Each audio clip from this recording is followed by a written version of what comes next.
മഴക്കാലമായതോടെ കൊച്ചി നഗരത്തിൽ ഗതാഗതക്കുരുക്ക് രൂക്ഷമായി. രാവിലെയും വൈകിട്ടുമാണ് മണിക്കൂറുകൾ നീളുന്ന അഴിയാക്കുരുക്ക് ജനത്തെ വലയ്ക്കുന്നത്. നോർത്ത് സൌത്ത് പാലങ്ങൾ കയറിയിറങ്ങണമെങ്കിൽ ഏറെ നേരം കാത്തുകിടക്കണം.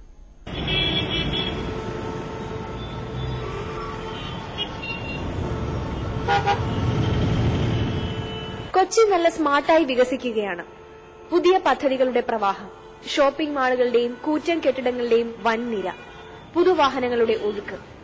പക്ഷേ അഴിയാത്ത ഗതാഗതക്കുരുക്കാണ് നഗരത്തെ ഇപ്പോഴും വീർപ്പുമുട്ടിക്കുന്നത്.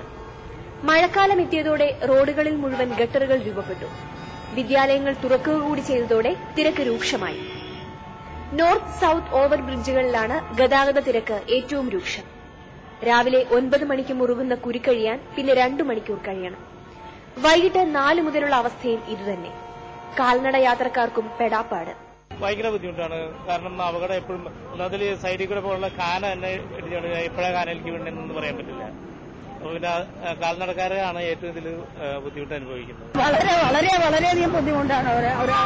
ഒന്ന് പാസ് ചെയ്യാൻ തന്നെ ഒത്തിരിയധികം ബുദ്ധിമുട്ട്, സമയങ്ങൾ ഒത്തിരി എടുക്കണം. സ്കൂളുകളിലും ഓഫീസുകളിലും എത്തേണ്ടവരാണ് ഏറ്റവും അധികം ബുദ്ധിമുട്ടുന്നത്. ചിട്ടകളെല്ലാം തെറ്റിച്ച് വളരെ നേരത്തെ ഇറങ്ങിയാലേ കൃത്യസമയത്ത് ഉദ്ദേശിച്ചിടത്ത് എത്താനാകും. മഴ കൂടി പെയ്താൽ പറയുകയും വേണ്ട, റോഡ് മുഴുവൻ വെള്ളക്കെട്ടാവും. പിന്നെ വാഹനങ്ങളൊന്നും മുന്നോട്ട് നീങ്ങില്ല. ഇടക്കാലത്ത് പുതിയ ട്രാഫിക് നിയമങ്ങൾ നടപ്പാക്കിയെങ്കിലും ഗതാഗതക്കുരുക്കിന് പരിഹാരമാകുന്നില്ല. ബ്ലോക്കുകളില്ലാത്ത കൊച്ചിയെപ്പറ്റി സങ്കല്പിക്കാൻ പോലും പ്രയാസമാണ്.